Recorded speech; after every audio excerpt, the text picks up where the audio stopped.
Sherlock home की अब तक कई मूवीज और सीरीज बन चुकी हैं। तो मैं सबको देखना रेकमेंड नहीं करूंगा, लेकिन कुछ है जिन्हें आपको देख लेना चाहिए। पहला इसीलिए क्योंकि वो देखने लायक है, और दूसरा इसीलिए क्योंकि अगर आप उन सीरीज या मूवीज को देख लोगे तो यंग शर्लॉक को देखने में ज्यादा मजा आएगा। जैसे 2009 में बनी शर्लॉक होम्स और 2011 में बनी इसकी sequel Sherlock Holmes a game of shadows. ये दोनों ही अच्छी मूवीज है, इसलिए रेकमेंड कर रहा हूं। लेकिन 2010 में बनी शर्लॉक करके एक सीरीज है जिसके 4 सीजन है। हर एक सीजन में 3 एपिसोड है, लेकिन हर एक एपिसोड 1.5 घंटे का है। एंड ट्रस्ट मी, हर एक एपिसोड एक मूवी जैसा इंटरेस्टिंग है। इसे तो मैं जरूर रेकमेंड करूंगा कि इसे देखिए ही देखिए, तो यंग शर्लॉक देखने का अपना ही मजा आएगा। इन दोनों सीरीज को इस तरीके से डिफाइन कर सकते हैं कि यंग शर्लॉक उनके जवानी के बारे में है, उनके अर्ली केसेस के बारे में है, या पहले केस के बारे में। और शर्लॉक जो है वो एक तरीके से प्रॉपर शर्लॉक बन चुके हैं, उनके लेटर ऑन केसेस के बारे में, एक जब वो एक्सपर्ट लेवल पे पहुंच जाते हैं उन केसेस के बारे में, और उन लोगों के भी बारे में है जो लोग अब तक उनसे जुड़ चुके हैं ऑलरेडी। और यंग शर्लॉक में वो सारे लोग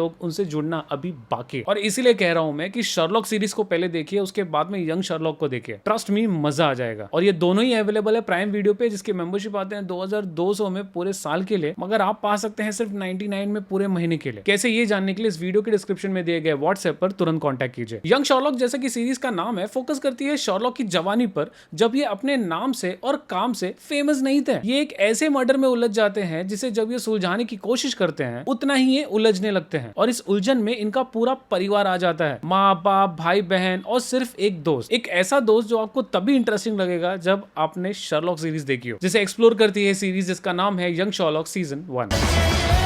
Holmes, let me illuminate you. You've no idea what's at stake here. Sherlock season 1 release हुई प्राइम वीडियो पर। इसका पहला सीजन 8 एपिसोड का है, हर एक एपिसोड लगभग 1 घंटे का है, तो सीजन 1 को आप 8 घंटे में देख सकते हो। सीजन 1 हिंदी डब में अवेलेबल है, एंड ट्रस्ट मी, आप इसे हिंदी में ही देखिए, क्योंकि मैंने स्टार्टिंग का 10 मिनट इंग्लिश में देखने की कोशिश की, लेकिन इतना फास्ट पेस्ड सीरीज है, इतनी जल्दी जल्दी और इतनी कठिन बातें बोली जाती हैं कि आप उसको ग्राप्स नहीं कर पाते। या तो आप सुन के ग्राप्स कर लो या तो देख के ग्राप्स कर लो, दोनों एक साथ नहीं कर सकते। इसलिए मैंने इसे हिंदी डबिंग में देखा, और हिंदी डबिंग बहुत अच्छी है। First things first, one piece के सीजन 2 को, जो कि नेटफ्लिक्स पर अवेलेबल है, उसे मैंने साइड पर रखा और इसे देखा, क्योंकि ऑफ कोर्स भाई ये शर्लॉक है। And trust me, I was not disappointed, this series was worth the watch. Young Sherlock का काम किया है हीरो फेनिक्स स्टीफन ने, और स्टार्टिंग में एज शर्लॉक शायद ये आपको जमे नहीं, क्योंकि आज तक हमने मूवी में रॉबर्ट डाउनी जूनियर और सीरीज में बेनेडिक्ट कम्बरबैच को देखा है as Sherlock Holmes. So this was a big jump, मतलब 2 फेमस एक्टर्स और एक भैया जो उतना फेमस नहीं है। तो हाँ, 1-2 एपिसोड तक हमें एज शर्लॉक ये उतने जमते नहीं, बट आफ्टर दिस 2 एपिसोड्स ये शर्लॉक के रोल में छा जाते हैं। 2 एपिसोड इसलिए भी लगता है क्योंकि सीरीज शर्लॉक के बचपन से लेकर जवानी तक के सफर को शॉर्ट में दिखाती है, और उस टाइम पर न ही ये फेमस है और न ही ये शर्लॉक होम के नाम से जाने जाते हैं। इनफैक्ट कह सकते हैं कि ये इनका खुद का पहला केस था, जो कि इनकी फैमिली का ही था। तो हाँ, वो सारे एक्साइटमेंट जो कि आज तक के शर्लॉक और शर्लॉक होम्स के मूवीज में आपने देखा है, उस लेवल का एक्साइटमेंट नहीं मिलेगा, क्योंकि उस लेवल के एक्साइटमेंट तक ये आगे जाने वाला है, क्योंकि ये अभी यंग शर्लॉक है। So again I was impressed with the title also, which justifies the series. सो एक तरीके से कह सकते हैं कि ये सीरीज हमें वो दिखाती है जो आज तक किसी भी मूवी या सीरीज ने हमें नहीं दिखाया, यानी कि इनका बचपन से लेकर शर्लॉक होम्स तक बनने का सफर, कॉमबैक करने का स्टाइल हो, सब कुछ। और 8 एपिसोड के अंत में जो होता है, वहां पर हम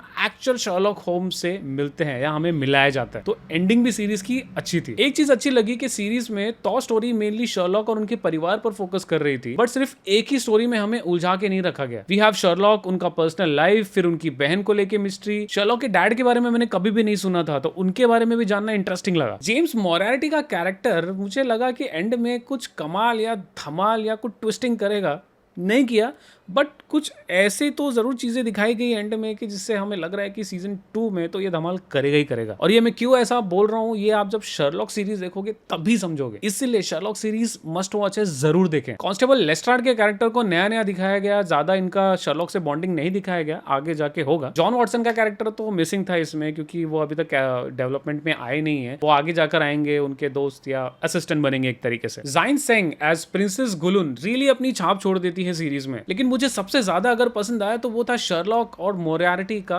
कैरेक्टर, यानी कि इनका जो बॉन्डिंग हम होते हुए देखते हैं वो मुझे ज़्यादा इंटरेस्टिंग लगा।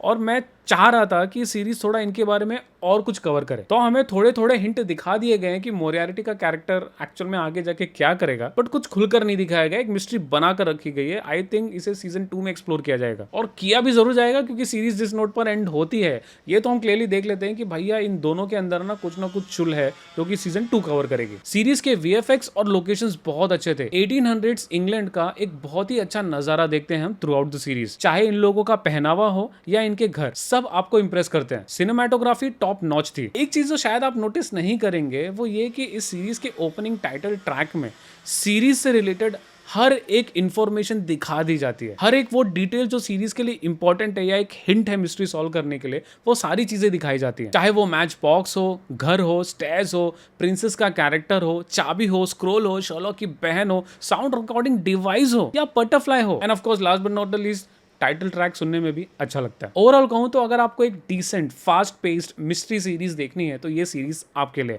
और इसलिए इन सारी चीजों को ध्यान में रखते हुए मैं इस सीरीज को रेट करूंगा 8 आउट ऑफ 10। दोस्तों ऐसे ही ढेर सारे मस्ट वॉच सीरीज और मूवीज के लिए हमें हमारे व्हाट्सएप और टेलीग्राम चैनल पर ज्वाइन करना ना भूले, जहां पर हम ढेर सारे OTT के गिव अवेज भी देते हैं। लिंक आपको डिस्क्रिप्शन में मिल जाएगा। अंत तक वीडियो देखने के लिए धन्यवाद। Stay safe.